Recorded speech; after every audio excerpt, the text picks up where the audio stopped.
majira ya saa 8 kamili tulipoanza The Classic leo, na RDJ Mbo alikuwa na session moja kubwa kabisa ambayo tumeanza nayo hapa, na tulikuwa pia tunaendelea kumsubiria mgeni wetu hapa ambaye tayari bwana amekwisha fika ndani ya mjengo hapa. Kwa hivyo sasa tutazungumza naye mpaka pale ambapo tutakuwa tumefikia, na ametuheshimu sana bwana. Huyu bwana anakesha usiku bwana. Karibu sana Mr. Pacho Mwamba. Asante sana, shukuru. Mambo vipi kaka? Alhamdulillah, tunamshukuru Mwenyezi Mungu. Bwana, nimefurahi sana leo umeweza kufika, na nikushukuru sana kwa sababu najua kazi zako ni za kukesha. Kwa mida hii unakuwa saizi unarudisha energy kidogo. Yeah. Na leo tena unakiamsha. Yes, kama kawaida. Leo kesho tena. Yeah. I say hongera, lakini pia na pole, manake ni mpera inakuwa. Asante. Hivi jana juzi ilikuwa birthday yako? Juzi Alhamisi. Juzi eh? Yes. I say big happy birthday bwana kwa. Asante. Mr. Pacho Mwamba. Congratulations bwana. Na labda nikupe kidogo wasifu wetu kipindi chetu hiki. Pengine ushawahi kuwaona baadhi ya wanamuziki wa muziki wa dansi wamefika hapa, lakini pengine ukawa hujajua wamefika kipindi gani. Hiki kinaitwa The Classic. Okay. Na The Classic hii tulianzisha kwa ajili ya kutoa ile legacy, tunasema kuitoa legacy yenu, ama kwa lugha ya vijana wa siku hizi wanasema kukupa maua yako ukiwa hai. Okay. Kutokana na mchango wako kwa sanaa kwa ujumla. Haijalishi unafanya aina gani ya muziki, lakini mchango wako kwa muziki wa Tanzania kwa ujumla ndio ambao tunautazama hapa zaidi. Kwa hivyo huwa tunajaribu kuangalia history kidogo, lakini na namna ambavyo uliweza kupitia mpaka ukaweza kutengeneza hii heshima uliyokuwa nayo. Kwanza tukupongeze. Asante. Na ninadhani kwa dondoo zangu ambazo zimenifanya zimenionyesha walau una miongo mitatu kwenye game ya muziki, 30 hivi, ama inaweza kaa chini ama zaidi kwenye game ya sanaa kwa ujumla? Kwa ujumla muziki, yani kuutumikia muziki. Nimeanza nikiwa mdogo sana. Na zaidi ya miaka 30 kwenye game. Wewe ni zaidi ya miaka 30. Yeah. Hongera sana. Na moja ya vyanzo vyangu viliniambia ulianzia mbali sana, ulianzia kama drama kwenye hadithi zako yani. Hapana. Nimeanza kuimba nikiwa nyumbani kanisani. Aha. Kwa sababu mimi nilisoma Roman Catholic. Okay, ukiwa Kongo hiyo. Kongo. Okay. Lubumbashi. Naimba nikiwa na miaka 7 kama hivi. Kwenye kwaya. Drama, kupiga drum nisema ni kipaji tu. Aha, kwa hiyo ilikuwa ni mjumuisho, baadaye ukawa umejua. Yes. Okay. Nilijikuta tu kwa siku moja tulikuwa Kongo, tulikuwa bendi yetu inaitwa Stono Muzika. Stono. Yes. Okay. Siku ile mpiga drum anaumwa, watu wameshajaa ukumbini. Nikasema nitapiga drum. Utapiga drum? Na mimi napiga, si nyimbo zetu nazijua. Nilikuwa napiga drum huku naimba. Bana. So hiyo ilikuwa ni kwa experience tu, kwamba ulikuwa unapomuona lakini ukawa tayari umezijua njia zake. Yani drum sikufundishwa na mtu, nijikuta tu napiga drum. I say? Yes. Yeah. So kuanzia miaka 7 mpaka sasa. I say hongera sana. Unaweza kutajia size miaka mingapi size uliotumiza juzi? Mimi 55. 55. Kwa hiyo umeitumikia game miaka 48. Bana, give it up bana kwa Pacho. Miaka 48 sio mchezo kabisa. Yeah. Kwa experience yake ipo ya kutosha kabisa. Yeah. Sasa hii mwanzoni mwa miaka 7 ni ile tunasema inspiration kwa ajili ya kanisa ama kwenye family kabisa? Kwa family, mwanamuziki ni mimi peke yangu. Okay. Sisi tumesoma Roman Catholic. Nilikuwa scout, nilikuwa kiro, kuna zile vikundi vile. Na sisi kwa mkifunga kwa mfano shule, unaenda tena kukutana kule na mapadri. Yani wanaangalia kipaji, wana kipaji gani, wanamtrain. Hata kuigiza, nimeanza kuigiza shuleni, zile drama za stage. Okay. Ambazo hazina cuts. Yeah. Hazina take two. Yani ukiteleza kidogo umeharibu mlolongo mzima. Sahihi. Ndio huko. Kile kitu nimejifunzia huko. I say. Yes. Kwa hiyo katika, yani ulipata ile misingi ya awali kabisa kwenye hiyo Yes. Sawa sawa. So safari ya muziki kuanzia hapo chini hapo mpaka unakuja kuwa professional musician ilipitia vipi hapa? Nilivyokuwa, unajua sisi kwetu Lubumbashi uko unafanya muziki lakini unasoma. Ndio. Kwa sababu unausomea muziki ama unasoma shule kawaida. Lazima upate diploma yote ile. Uonekane wa maana mbele ya watu. Sahihi. Tunapiga muziki, tunasoma na kina Cardinal Gento ambaye alikuwa mwalimu wa THT. Na marehemu Malustonch na Mule. Tuko na bendi yetu nyumbani inaitwa Stono Muzika, ila mimi nilianza kwa bendi inaitwa Sagaf. Mimi kwa miaka zile dairi, unajua sisi kwetu Kongo mazoezi tunafanya kwa sio magita umeme, kuna zile Galaton ambazo zina kutune kabisa ukae kwenye kiacha. Sasa hivi hii magita mengine hata kifanya inakukava, lakini zile hazikava. Kuna experience ikipatikana. Okay. Yani you have to be a very professional. Yes. Tunaanzia huko Sagafla Muzika, Stono Muzika, and then kila Mule wakaondoka na kila Malu wakaja Tanzania, mimi nikabaki Kongo. Nikajiunga na bendi inaitwa Staff International ya Mbuta Likasu. Okay, Mbuta Likasu, Yes. Moja ya majina makubwa ya Afrika. Tukapata mkataba kwenda Kenya. Tukaenda Kenya. Sasa wakati wenzangu wakasikia kama niko Kenya, wakaanzisha bendi yetu Stono Muzika hapa kinaenda Kosovo.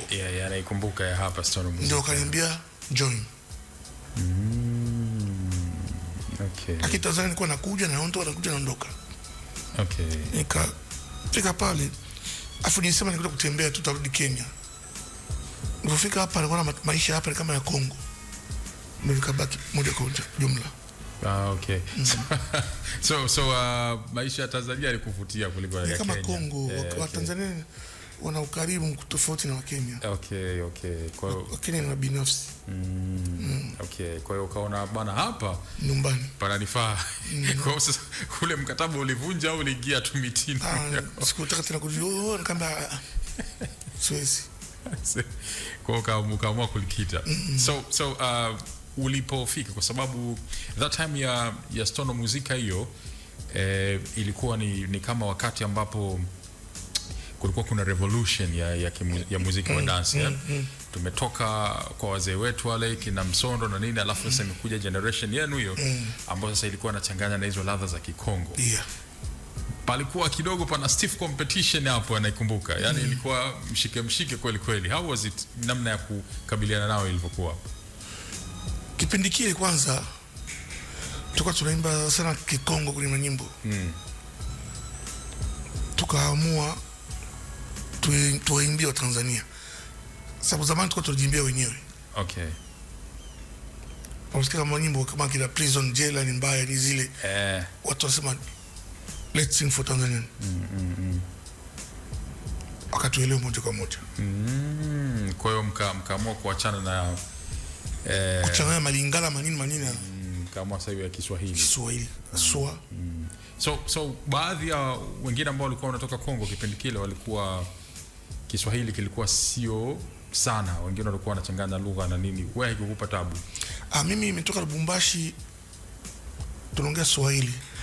Japo Swahili ya Kongo sio kama ya hapa. Haikunipa tabu.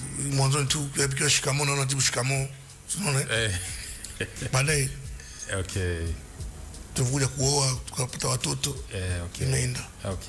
Sawa. So that competition sasa ilivyoingia, mwanzoni ilikuwa you against wale, kwa sababu ile generation ndo kama ilikuwa inabadilika ya kina Msondo nani. Halafu baadaye kukawa kuna mabadiliko mengine sasa za hapa nyingine, ambayo kama ikawa ni new generation ya hapa na ikaamua sasa kufuata huo upepo sasa. Kwa hiyo ikawa kuna wale tunasemaje, wale native artists wale ambao wa hapa, alafu kuna nyie ambao mmetoka Kongo. Kwa Kwa hiyo competition hapo ikawa nafikiri ilikuwa ni ya juu sana wakati ule. Namna ambavyo ilivyokuwa joto na didi kwa upande wako ilikuwaje hasa? Kipindi kile kilikuwa kizuri kwa sababu competition ilikuwa nzuri, kwa sababu ukizua umekwisha, kwa sababu ilikuwa twanga. Kuna bendi inaitwa sui ingine inaitwa tam tam Chuchu Sound. Yes, Chuchu Sound sahihi. Bendi kama yani beta muzika, beta muzika, Diamond Sound, yani ilikuwa ni ukizuba tu umepigwa. Ilikuwa ni competition ya nzuri halali. Na ndio tusaidia ku stay paka leo. Sahihi kabisa. Okay. So, safari ya kutokea Stono. Ulipotoka Stono ndo ikaja FM Academy. Yeah. That hiyo safari hapo manake FM Academy sasa ikawa ndio tuseme the best ama one of the best ambazo zipo hapa town, ambapo sasa na competition kubwa na hao Twanga Pepeta hapo African Stars na nini. How was it hapo ile movement ya kuhama pale?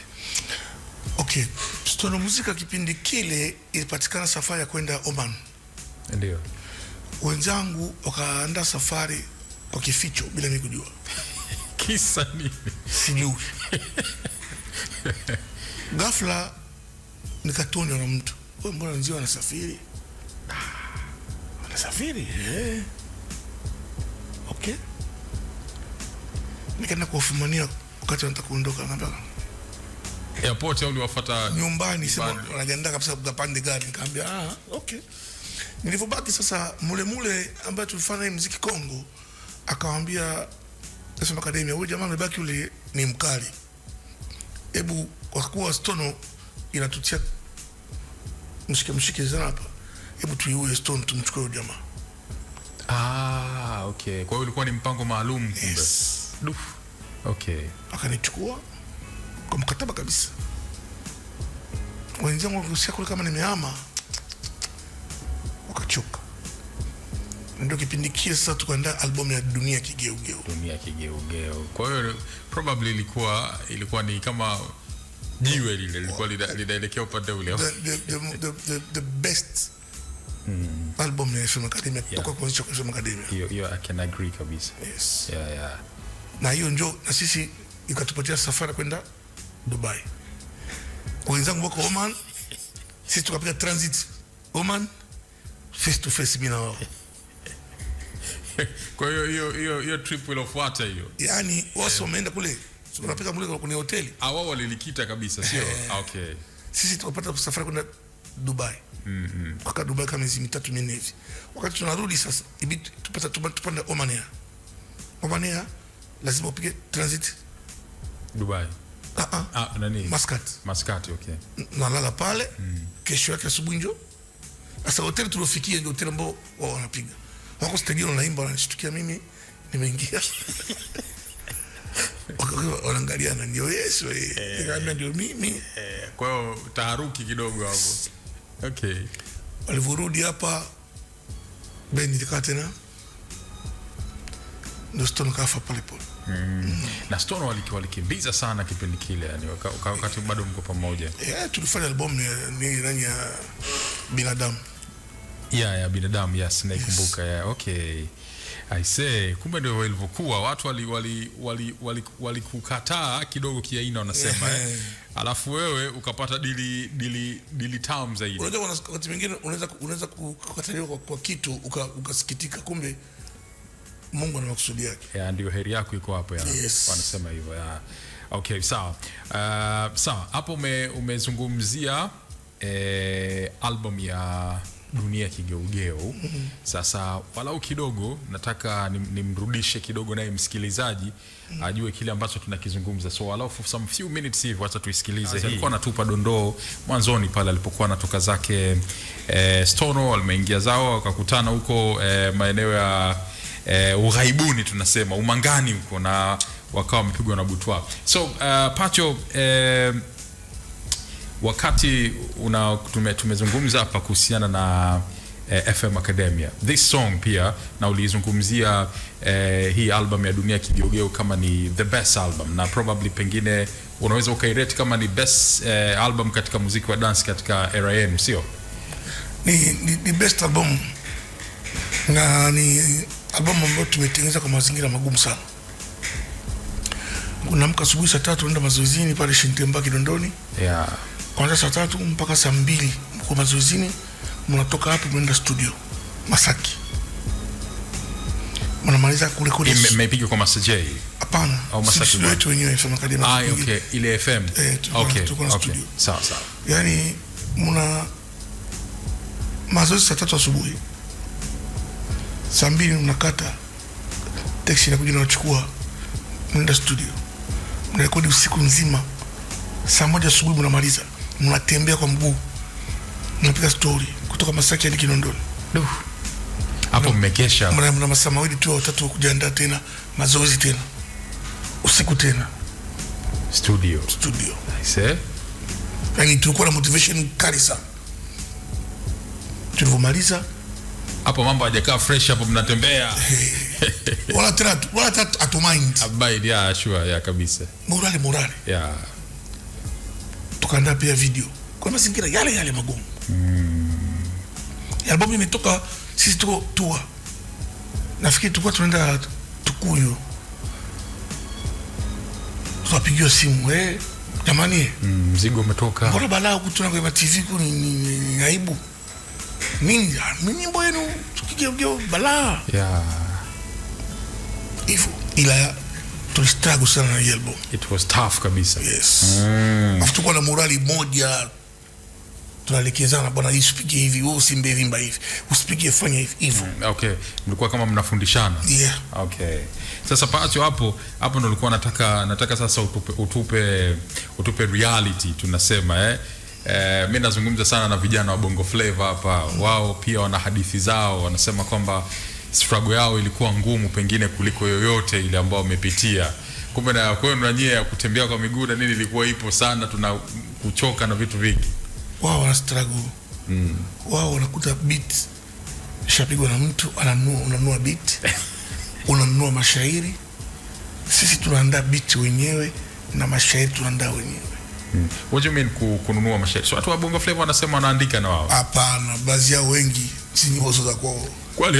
Yes. Hizi kwa sababu unazungumza katika uwanja wa kisanaa sasa, kwamba unapata siri za ndani. Wengi wameimba nyimbo ambazo hawajaandika wao. Kuna dogo moja tu J Melody. Yes. Ameandikia watu wengi sana nyimbo. Wapo wanaandika Mbosso, Barnaba, J, lakini wengi kila kitu shandaliwa yana nunua tu. Okay. Sawa. Lakini kwa dance ni ngumu kununua. Sana tunaandika wenyewe. Sawa. Hapa umekuja kwenye sehemu nzuri sana. Miongoni mwa sifa zako ambazo zinafahamika ni kuwa ni miongoni mwa waandishi wazuri sana wa muziki. Ati ya kuandika mashairi nayo yenyewe sijui ulipatia wapi experience yake? Mimi naandika mashairi kwa Kikongo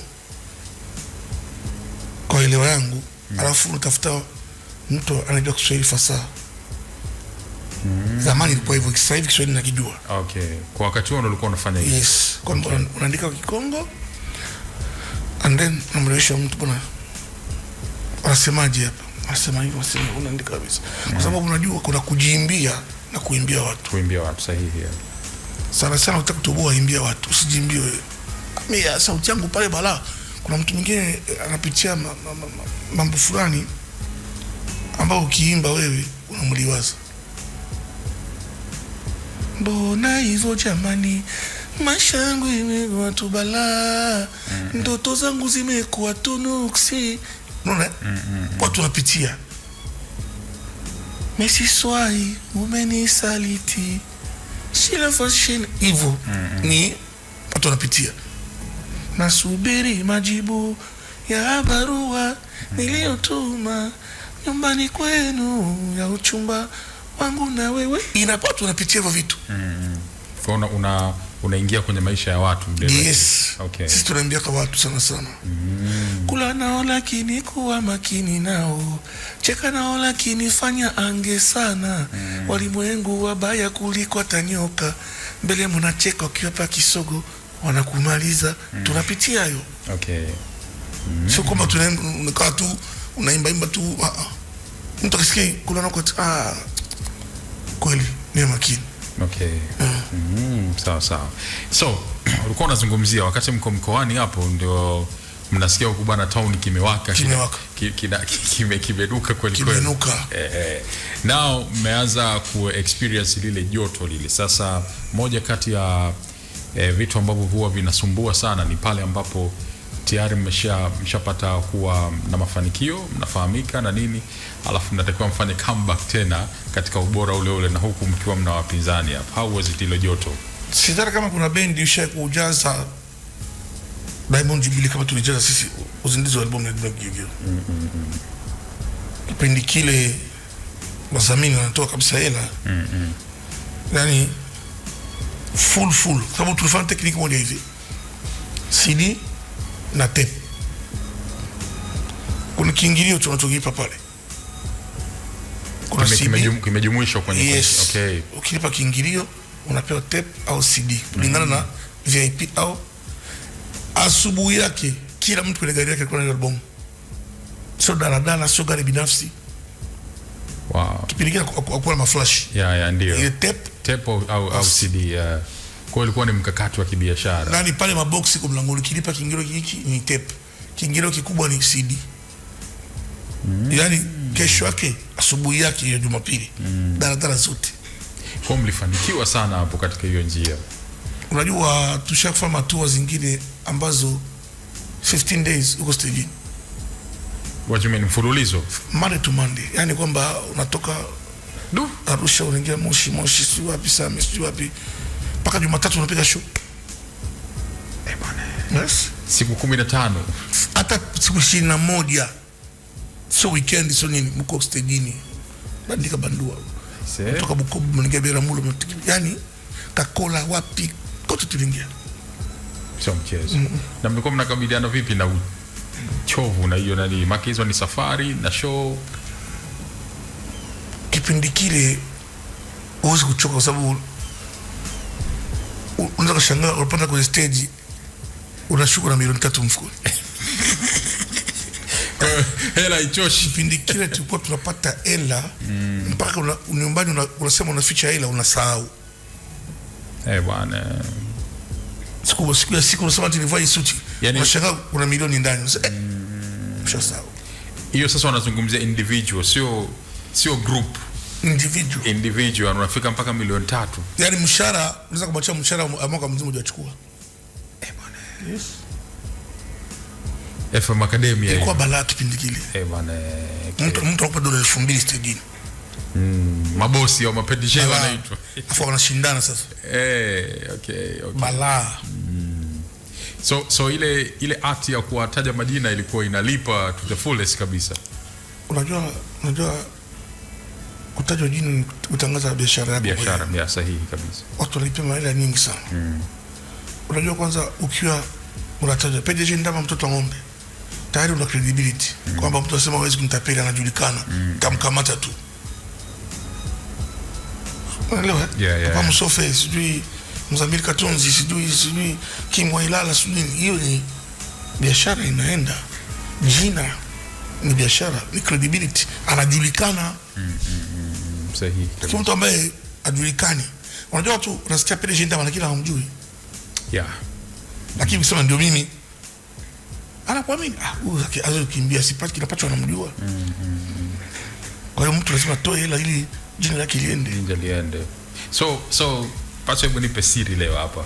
Wastani wa kulikuwa kuna kiwango ambacho mtu alikuwa kimepangiwa kwamba ukitaka nikutaje kwenye wimbo au pale kwenye stage na kinaanzia, ama ilikuwa ni mtu anapojisikia mwenyewe anatoa? Unajua kuna wadau, kwa mfano mimi kuna jamaa anaitwa Ben Mlokozi. Ashalipia mikodi ya nyumba miaka 2. Wallahi. 2 years. Anatoka Ulaya analetea suti. Wacha. Sasa mtu kama namwambia je, ili nikutaje naomba unipe kesi kadhaa. Okay. Haiwezekani. Haiwezekani, okay. Mimi nishanunua gari na ndama. Uko wapi wewe? Njoo shika. Bana. Yes. So ndama nishanunua mimi gari. Sio usafiri, gari. So ilikuwa ni neema kubwa kwa PDG. Anakupa kadi. Sio kama kupa gari uendeshe na kadi. Sasa mtu kama yule. So lazima wepo huyo umwimbe. Kuna mtu anaitwa Kia James. Sasa nipe mimi kodi. Miaka 2 pia. Ujaomba uko wapi? Niko mjini. Unachukua muda gani hapa, niko sehemu fulani. Mtoto yuko hapa. Unaenda. Mambo mzima. Kwa hiyo kodi pashi ngapi kwa mwezi? Kipindi kile si 1.5. Ambayo ilikuwa nyingi. Yes sana. Hebu sabizi hela. Papa. Ongea hizi papa. 1.8. Kalipe kodi. Chukua hii mbele nyingine. Kalipe kodi. Uja muomba from nowhere. Mtu atoka Ulaya huko. Uko wapi? Njoo suti hizi hapa 2. Perfume hapa chukua. Wacha. Kwa hiyo ndio maana tunasema creativity yenu ilikuwa iko hali ya juu. Hamkuwa na stress za masuala mengine. Hiyo hali pia ishaanza kurudi. Sasa hivi? Yes. Isipokuwa tu kwamba sasa hivi kiingilio hamna tofauti na zamani. Lakini uzuri ni kwamba hata unapoenda kupiga sehemu ushalipo hela yako. Okay. Yes. Mwenye kumbe anakulipa hela yako. Anakulipa. So tunasema it doesn't matter kama watu wanatoa mlangoni ama hawatoi. Wewe kwanza nikwambie kitu. Sasa hivi wanapata hela kwa sababu gani? Zamani ilikuwa mtu anakuja kuangalia tu muziki. Analipa kiingilio 7,000, anakuta bia moja. Wamba beja. Lakini sasa hivi bia ambayo yeye amenunua kabisa kiwandani ananunua bia shilingi 1,100. Anauza 1,100, anauza 3,000 kwa mfano. Kuliko bia. Kwa kila chupa bia ana shilingi 1,900 kwa mfano. Aya, akiuza chupa 1,000 za bia ana shilingi ngapi hapo? Nyingi. Hiyo loko bia sio soda. Sio soda hiyo. Sio soda. Soda shilingi 1,500. Wakati yeye kule kiwandani anachukua kwa shilingi 400 au 500. Okay. Hiyo sio whisky. Kuna watu wanakuja pale na PDG bia yake analipa 1,200,000, 1,300,000, 200,000. Wacha bana. Yes. Sasa wewe kama wewe bendi anakupa 1,500,000. Hajapoteza kitu. So ile fact kwamba kulikuwa kuna watu walikuwa wanaamini kwamba kitendo cha kwamba kwenda hakuna kiingilio, wengine walikuwa wanaona kama ni disrespect, baadhi ya wadau wa muziki wakiwa kwamba, lakini kumbe kwa upande mwingine ni biashara nzuri kwa yule ambaye anawaita pale. Zamani kiingilio ilikuwa sio cha mwenye ukumbi. Ukumbi haikulipi. Okay. Unaleta bendi, unaweka kiingilio mlangoni, unachukua kiingilio mlangoni. Ambaye kwa mbaya. Sasa hivi bwana, mimi nataka 1,500,000 kwa show. Example. Aya Pachu, nataka mwezi mzima. Mimi nataka 6,000,000 hii hapa chukua. Mimi napoza nini sasa mimi? Mfano. Unakuwa ushachukua chako. Sahihi kabisa. Okay. Na kama ilikuwa hailipi, bendi inaanza Jumatatu juu. Jumatatu mpaka Jumapili. Mpaka Jumapili ya. Sasa hao ni mabaa, hawapati kitu, wao hawapati kitu. Niwe biashara inaendeleaje? Singekufa. Ningekufa. Sahihi. Kuna bendi ngapi? Tukuyu, Bogos, Maraika, Twanga, Msondo, Sikinde, FM Academia, sijui na nini. Na wote wanapiga weekend na kila mtu anapata watu. Na kila basi hivi nataka bendi. Sawa. Yeah, kwa sasa hizi you are back mnasema. Yes. Back in business. Sawa. Pacho bwana, nataka uniambie kuhusiana na ile rivalry ambayo ilikuwemo baina yenu na hasa Twanga Pepeta. Hiyo rivalry nafikiri ilikuwa ina advantage kwa maana kwamba mlitake over, yani all over Tanzania ni wana hapa FM hapa Twanga na vitu kama hivyo. Watu huko wanajaa nani. Lakini at some point nasikia kwamba ilikuwa pia ina vitu vya hatari, yani kama ilikuwa ni physical sometimes, kama mna maindiana kweli. Kwa upande wako haiko kweli. Sio kweli. Unajua kwa mfano mimi naweza kumshambulia Nyoshi, namshambulia kwa kupush, lakini tukikutana hivi kakaangu namuamkia tunapiga story. Ilikuwa ni ya muziki tu, tukifiwa tunakutana msibani. Unajua zamani hiyo makelele unasikia, lakini kwa tukimaliza wote show tunakutana American Chips, kwenda kula chips kwa Doto. Okay. Ndio ilikuwa hivi ni changamoto kama watu waje wajaje, lakini uadui haukuwepo. Haujawahi kuwepo. Kwamba pia Pacho, zile habari za kwamba grupu yenu ile kuwa iliyumba na nini kwa sababu wewe na Mnyosha mkoa mnaelewana na nini, it wasn't true pia. Vipi? Yani kwamba watu kwa sababu walikuwa wanasema kwamba hamna maelewano, yani wewe Nyoshi nani hiyo ilikuwepo kwa sababu unajua hiyo bendi FM Academy ya zamani ilikuwa na mmiliki wake. Haikuwa mali ya Nyoshi. Okay. Leo Nyoshi na mali yake Bogos. Mimi na mali yangu FM Academy. Sasa yeye aliwaambia chama mwenye pia uongozi yake akamind. Ambaye kwa sababu kwa nini? Kwa sababu ya yeye anasema hawezi tawaliwa, yeye anatawala tu maisha yake yote. Kwa sababu kaka mkubwa. Na lakini si brother. Wewe brother sio mali yako bwana. Somali sio kwako unang'ang'ania sisi. Kwa hiyo ukaona kwamba sio issue. Kwa hiyo okay, that's how it started. Kwa hiyo kidogo ilikuwa tafrani, lakini baina yenu kweli. So kivile. Lakini separation, kwa sababu baada ya hizo separation sasa ndio muziki wa bendi nao kidogo ukawa unaanza kufifia hapo. Muziki wa dance hajawahi kufifia bwana. Ni ya time tu tulikuwa tunakosa. Muziki wa dance ni muziki hai. Kufifia kwa support na nini. Ndio hiyo ilikuwa inazungumzwa hapo. Unajua mimi nakwambia toka zamani tuko live every day. Sahihi. Hiyo nakubali. Tunaishi kwa muziki. Hatuwezi kufifia. Watoto wanasoma, wanakula, kodi tunalipa, mafuta mengi tunaweka, gari tunanunua kupitia ile muziki. Hadi kufifia. Okay. Kwa hiyo ni just airtime. Kulikuwa kuna sababu nyingi ambazo zinazungumzwa pia kuhusiana na kukosekana kwa airtime. Kuna wengine wakiamini kwamba ni movement iliyofanywa makusudi Yes. Unakubaliana na hiyo kwamba ilikuwa ni makusudi? Ni makusudi kwa sababu baadhi ya watangazaji vipindi ndio kwa manager wa wanamuziki. Lazima apromote bidhaa yake. Hapo sasa unazungumzia upande wa Bongo Flava ile. Ndio walikuwa wasanii wao. Maana nyinyi mlikuwa ni ngumu kucontrol. Maana hii sasa watu control watu 30. Watu 30 ya sure. Mtu tayari Bongo Flava ni mmoja. Okay. Sawa. So that manake at that time unajua kulikuwa kuna vita baina ya aina kama 3 za muziki. Muziki wa dansi, taarabu, alafu kulikuwa kuna taarabu, alafu kulikuwa kuna upande wa hip hop nao. Watu wa hip hop nao pia walitakiwa, yani ilitakiwa hizi genre 3 hizi zisafishike, zisiwepo kwanza hili moja. Walikuwa na drama sana tofauti na sisi wengine na taarabu. Hip hop walikuwa na drama. What do you mean drama? Magomvi na nini? Babe kugombana. Sasa hizo si ndio zilikuwa rivalry kama yenu, yani kama vile Twanga na huku, kwa sababu ndio kugombana. Nyingine sio kwamba zilikuwa ziko real kiasi hicho, ila baadhi chachache walikuwa wanaingiana maungoni. Sisi hatujawahi kupigana ngumi.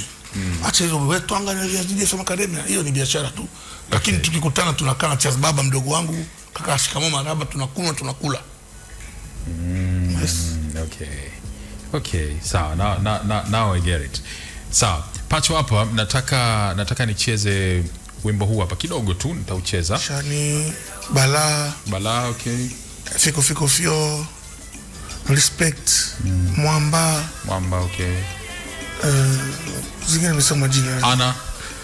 Ana nimeshiriki kwa kipande kikubwa kwenye arrangement, kwa sababu hizo nyimbo tulikuwa tonga kabla ta FM Academy na Louis 14. Lotinata na Ana.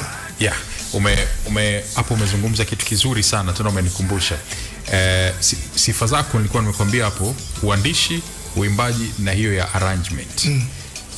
kwa msikilizaji wa kawaida ambaye sasa, yani tujitoe mimi na wewe ama DJ ambaye hana elimu ya muziki, ukimwambia arrangement, yani kwamba Pacho alishiriki kwenye arrangement, unaweza kumuelezea vipi akaelewa?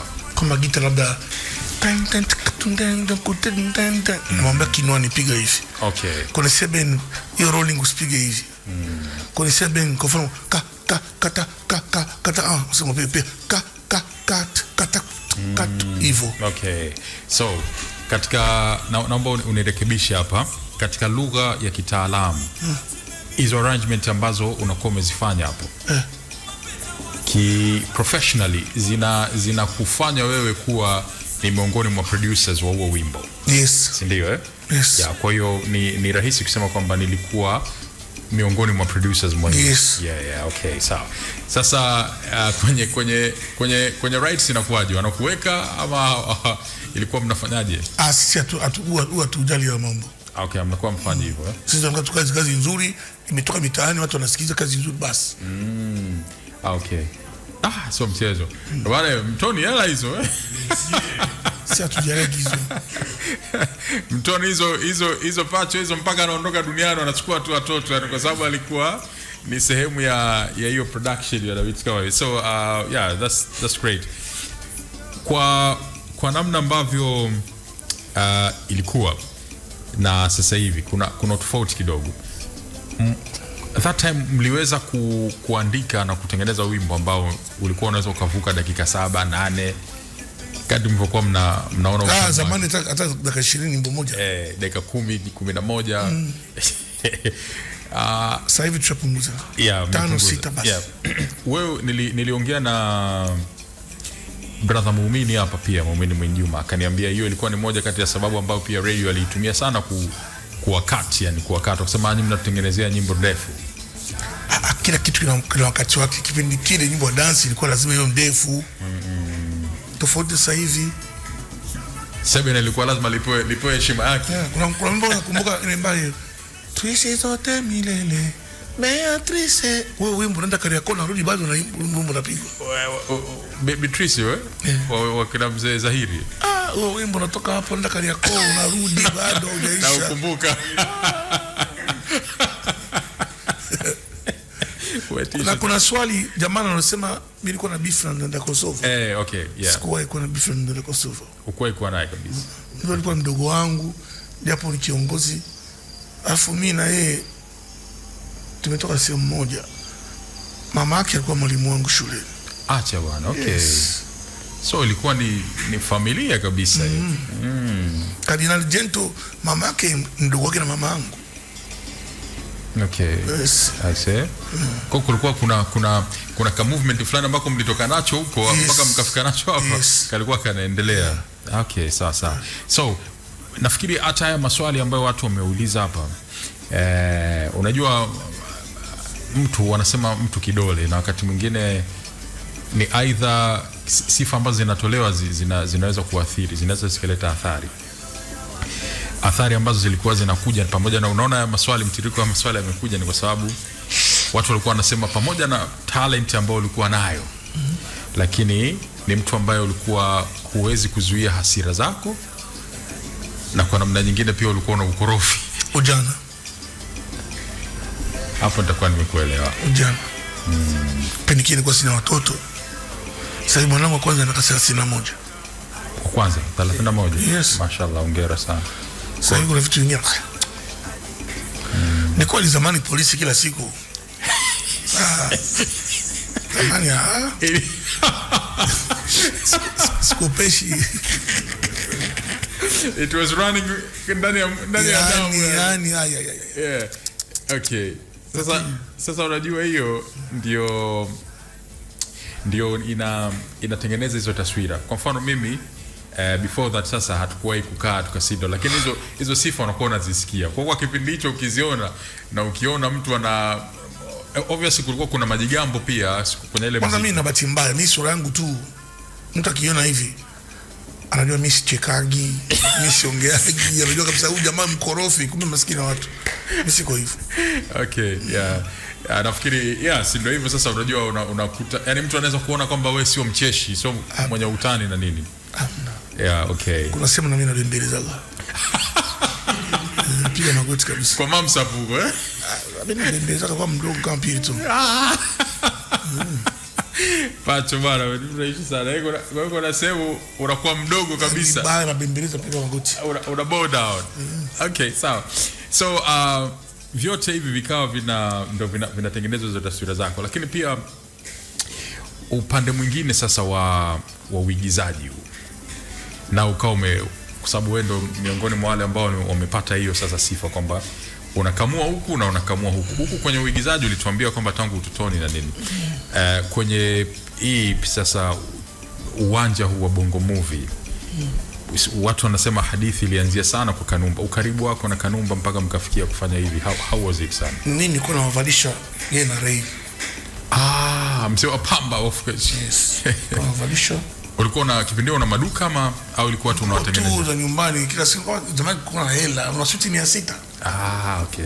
Kila Jumamosi unavaa suti mpya. Kwa ulikuwa unachukua zako kumbe. Okay. Kanumba kaniambia, hiyo unachokifanya nchi nyingine watu wanalipwa. Na karibia kuanza kampuni yangu. Sasa nikuchukue. Kwa ali appreciate maskini. Siku moja kule kwa mtitu game first quality. Akaambia kuna movie moja tunatengeneza inaitwa Enemy of the State. Utacheza. Nimecheza. Nilipocheza tukaanza ya kwetu yani hivyo. Kwa hiyo haikukusumbua yani? Hapana, simkamsha fantari tuko shuleni. Kwa safari ikawa boom. Nikajua kinachoendelea kitu gani. Okay. Afu mimi na tabia moja basi mimi kujaribu. Kama siwezi sifanye. Kama huwezi sifanye. Ufanye, okay. Kwa ulikuwa una 100% kwamba ninachokifanya hapa akifanya hii inatoboa. Okay, sawa. So that time muziki, filamu hapo, ratiba hizo nazo zote zinakuwa ratiba tough sana. Kwenye filamu inachukua sana muda. Nakumbuka una zingine unatoka location na kuja kwenye show. Unaweza show saa 9 na location. No. Yes. I say. Kazi, sio nataka hela. Na uko unapambana nazo fresh kabisa. Yes, mpaka kesho. Okay. Haijawahi kukupa maki wakati mwingine bwana, unakuta mtu anazimika. Wasanii unakuta anazimika. Discipline tu. Okay. Unajua unaposumbua sana ba producer au cast. Kama msumbufu au cast. Sasa kwa ilikuwa pia ni friendly yani. Producer wanaongea bwana, pacha msumbufu usimweke kwenye movie yako. Kwa hiyo ilikuwa ni producers friendly. Yes. Sawa. So ulikwenda kwenye Bongo Movies na nini, na yenyewe pia ilipitia kipindi fulani hivi kizito kabla ya mambo ya watu kuchukua tamthilia hizi kuzipa nafasi zaidi. Kuna kipindi nacho kidogo kama kulikuwa kuna lega ilikuwa unajua watu wasikariri. Kwa sasa hivi kidogo tamthilia ina maana kwa sababu gani? Kuna malipo. TV ambayo iko nachukua hiyo kazi ina make sure mikataba ipo, watu wanalipa vizuri. Lakini kuna movies ziko tunaongea pembeni, bwana ndio chizi na hichi hapa. Sasa hivi ni unaona kabisa papa TV kuna ndio kabisa huyu main character alipo. Alafu tamthilia kama kwa mfano na episode 30 na wewe kwa mfano kila episode unalipwa milioni 2 mara 30 shilingi 60. Kwa hiyo mpunga unakuwa upo mzuri. Sema kibaya tu kwamba tulipo kwa awamu. What do you mean kwa awamu? Kwa mfano utashoot episode 3 unapewa milioni 3. Uchukua au vutu leo kwa kote kwa pamoja. Hapo si wanajitia ushujaa tu, unasema wewe mimi nilipe nikimaliza. Ola, hela za kuchora na hela kuona hivi tofauti. Unaona hata sio kweli. Tafu na chati bwana. Hiyo very fresh sana. Na kweli unajua ukipiga hesabu unaona bwana kuna kufa hapa katikati. Nipe ya sana. Unanishikiaje hela hata bilioni 100 zinazinuka kilo kama ni za kwako. Kabisa nimekusoma vizuri. Okay, sawa bwana. Lakini namna ambavyo sasa, kwa hiyo sasa hivi tuseme mambo yamekaa vizuri kwenye movies kwa sababu kuna heshima fulani imekuwepo. Kuna time mlikuwa mnapitia kipindi kigumu sana, kwamba nafikiri ulikuwa unasikia, sijui kama unazichukulia kama zilikuwa ni KJ akisema Kanumba alikufa na bongo movie yake bwana. Hayo maneno unavyoyasikia. Ni wapenzi wa Kanumba ndio wanasema hivyo. Okay. Walikuwa wanamkubali Kanumba. Mbona sasa hivi kuna watoto wamekuja wadogo na wakali sana. Yeah, of course, yeah. Kwa vijana wanafanya vizuri. Ukiangalia mbona unasema siwezi kuzuba, nikizuba hapa it's okay. Unaona kabisa vijana wanakamua. Na moja kati ya sifa zako bwana ni uko very appreciative, yani haushindwi kuwataja majina. Nimeona kwenye muziki namna ambavyo umekuwa ukitoa appreciation kwa Mbosso mara nyingi, na kwa mfano kama na kina J Melody. Mimi nakubali. Yeah, kwenye uigizaji nani hasa unadhani wako vizuri sana? Wako wengi. Tena huko ndio wametirika watoto wadogo na kuja balaa. Can you mention at least 3 or 5? No, majina wengi sijui. Wako wengi. Wanawake kwa wanaume wako wengi. Wanafanya vizuri Kwa hiyo kuna mmoja anaitwa Godliver, sio chipukizi Yesu wa zamani. Godliver Gordon, mkali sana. Wapo wengi kila kina nani Quick Crack, okay. Wako wengi. Okay. Wanakamua mwenyewe, nasikia raha kuangalia.